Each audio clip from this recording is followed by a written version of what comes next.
Imagine this. You wake up in the dead of night, heart pounding, drenched in cold sweat. A dream, vivid, unsettling, lingers like a ghost in your mind. You were running, fleeing from something unseen, only to realize, with a jolt of terror, you were the one chasing yourself. You shake it off. Just a dream, right? But then, why does it feel so familiar? Why do you keep setting goals, only to abandon them at the brink of success? Why do you sabotage relationships just as they deepen? Why does a voice inside whisper, "You don't deserve this," when happiness is within reach? This is the paradox of self-sabotage. The enemy is not out there, it's you. Or at least, a part of you, hidden, fractured, at war with itself. Carl Jung called it the shadow, the unconscious aspects of ourselves we refuse to acknowledge. It's the repository of our shame, our fears, our repressed desires, and when left in darkness, it controls us. Think of the last time you procrastinated on a life-changing opportunity, picked a fight with someone you love, fell back into an old habit you swore to break. Who exactly was pulling the strings? Conventional wisdom says you lack discipline, that you're lazy, broken, flawed. But what if the truth is stranger? What if self-sabotage isn't a failure of will, but a perverse act of self-preservation? Jung believed the psyche seeks balance, even at the cost of suffering. If you unconsciously believe you're unworthy of success, your mind will engineer failure to confirm that belief. If love feels dangerous, you'll push it away, not because you don't want it, but because the unknown of receiving it is more terrifying than familiar pain of loneliness.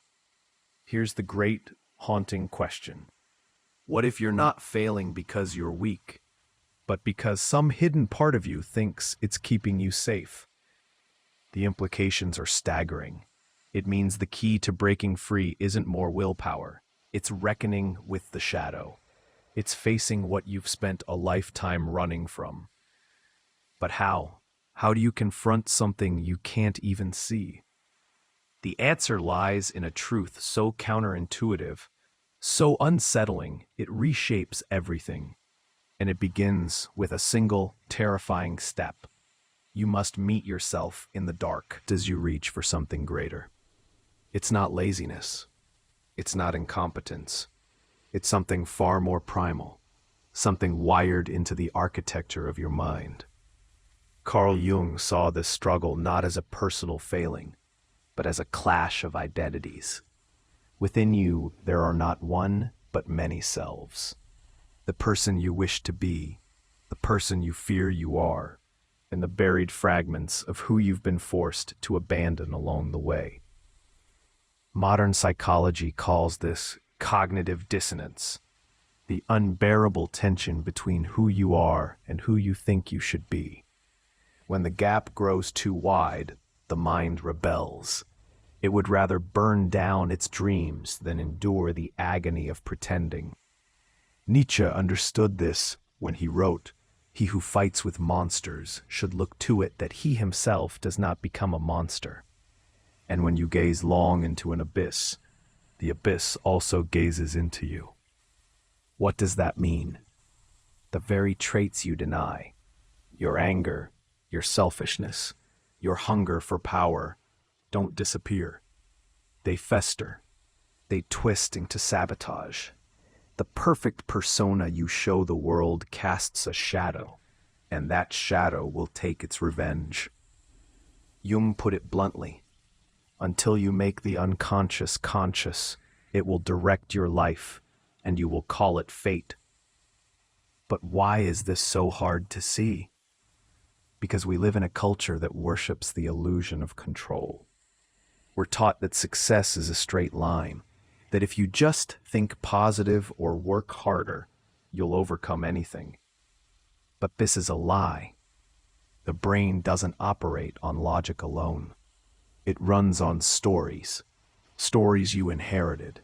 Stories you were punished for.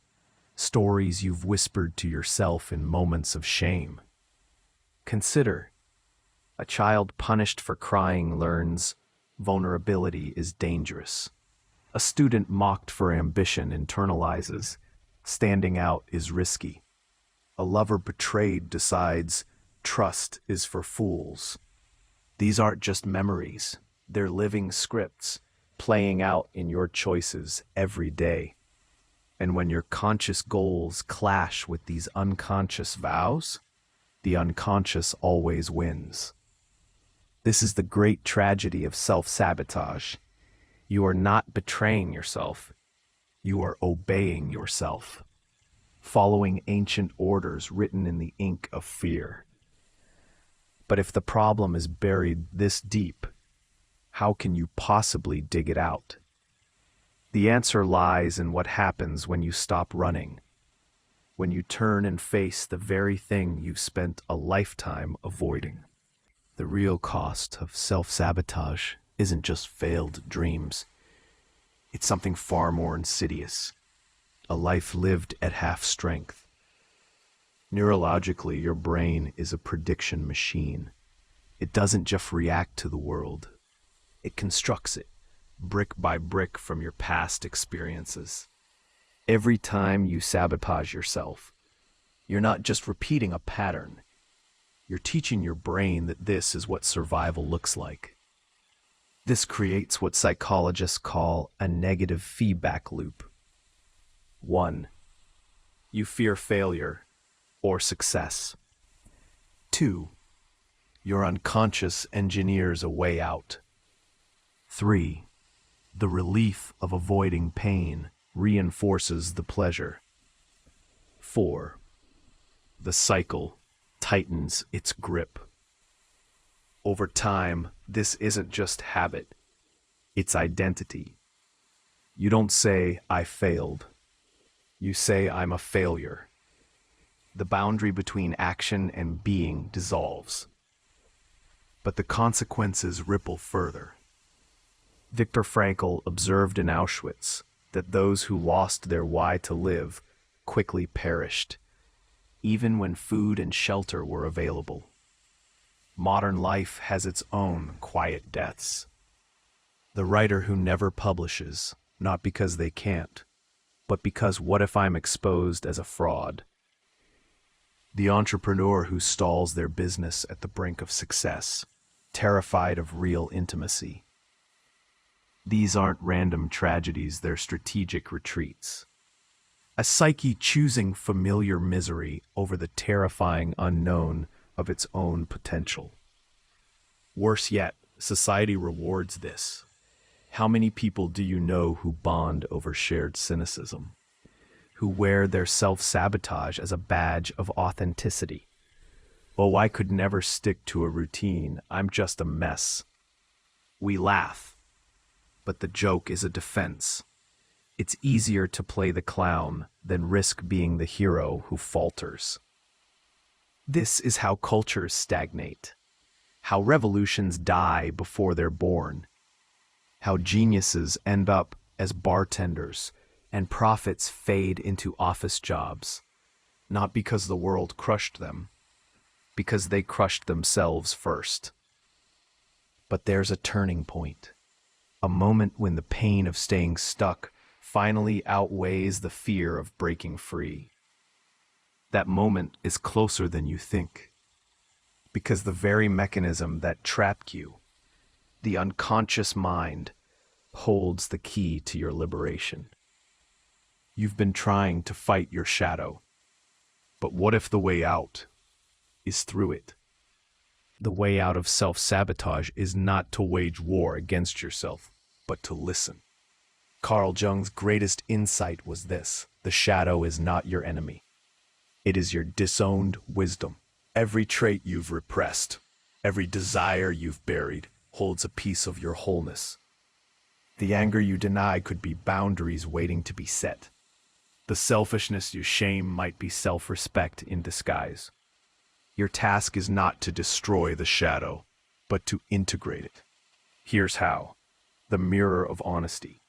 Begin with ruthless self-observation. not judgment, curiosity. When you procrastinate, what am I avoiding? When you sabotage a relationship, what am I afraid to feel?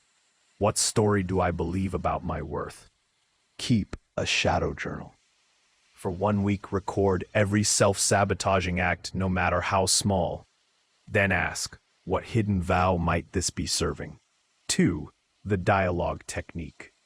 Jung pioneered active imagination, conversing with your shadow as if it were a separate being. Try this. Close your eyes, imagine meeting the part of you that fears success or love or freedom. Ask it, what are you protecting me from? Let it answer. Write without filtering. You might hear, if you succeed, they'll abandon you, or joy is followed by punishment.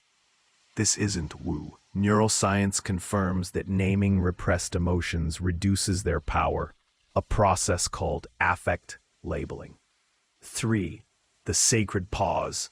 Self-sabotage thrives on autopilot. Insert a pause between impulse and action. Say aloud, I see you. What do you need? Wait 90 seconds. Emotions are biochemical waves. They peak and pass if you don't feed them. 4. Small acts of rebellion. Your shadow trusts actions, not affirmations. Prove change is safe through micro-braveries. If you fear visibility, post one vulnerable thought online. If you avoid love, hold eye contact 1 second longer. If you sabotage success, let yourself celebrate a small win. Each act rewires the unconscious belief that danger lurks in growth. 5. The alchemy of anger. The shadow often speaks through anger, a signal that a boundary has been crossed. Next time you feel rage, don't suppress it, don't explode. Ask, what value of mine was violated? Channel the energy into decisive action, e.g., no, that doesn't work for me. This transforms poison. Here's the secret no one tells you. Self-sabotage is not your curse. It is your compass. Every time you've undermined yourself, it wasn't weakness. It was a signal flare from the depths of your psyche, pointing toward the disowned parts of yourself, begging to be reclaimed. Jung called this process individuation, the lifelong journey of becoming who you truly are by making peace with all that you've been. It's not about fixing yourself. It's about remembering yourself. The ultimate truth is this: your greatest power lies in what you've been taught to hide. The laziness you judge, it might be your body's wisdom demanding rest in a world that glorifies burnout.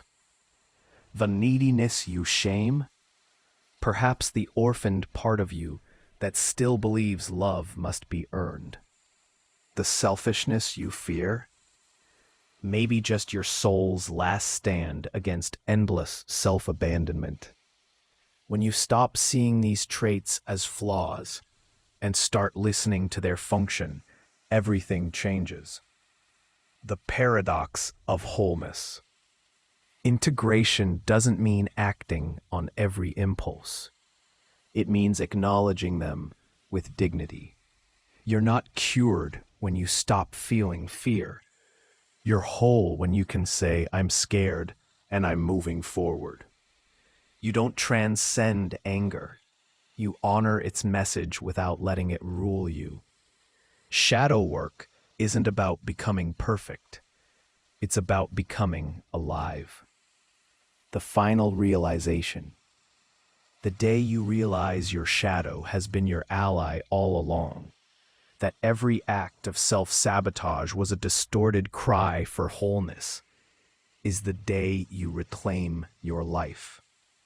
You'll still hear the old whispers, but now you'll recognize them, not as truth, but as echoes of ancient survival strategies that once served you. You'll thank them, and choose differently.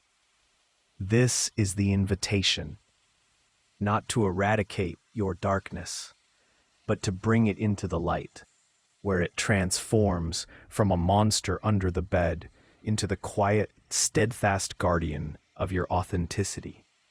So tonight, when you lie awake, haunted by all you've left undone, ask not why do I keep sailing, but what unclaimed part of me is trying to come home. The answer will surprise you. It always does.